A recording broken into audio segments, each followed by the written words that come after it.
રંજનબેન ભટ્ટને ત્રીજી વખત રિપીટ કરાતા ભાજપમાં જૂથવાદ ફરી સામે આવ્યો છે।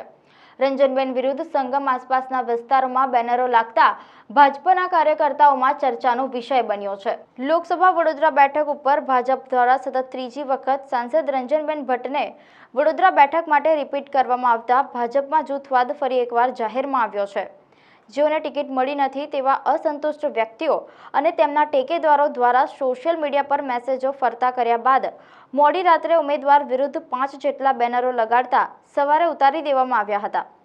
સંગમ 4 રસ્તા પાસે આવેલી ધારાસભ્ય મનીષાબેન વકીલના જનસંપર્ક કાર્યાલયની આસપાસ આવેલા ગાંધી પાર્ક, વલ્લભ પાર્ક, જાગૃતિ સોસાયટી, ઝવેરનગર સોસાયટી અને સંગમ સોસાયટી પાસે વડોદરા બેઠકના ભાજપાના ઉમેદવાર રંજનબેન ભટ્ટ સામે નારાજગી વ્યક્ત કરતા બેનરો લાગતા શહેર ભાજપાના કાર્યકર્તાઓમાં ચર્ચાનો વિષય બન્યો છે।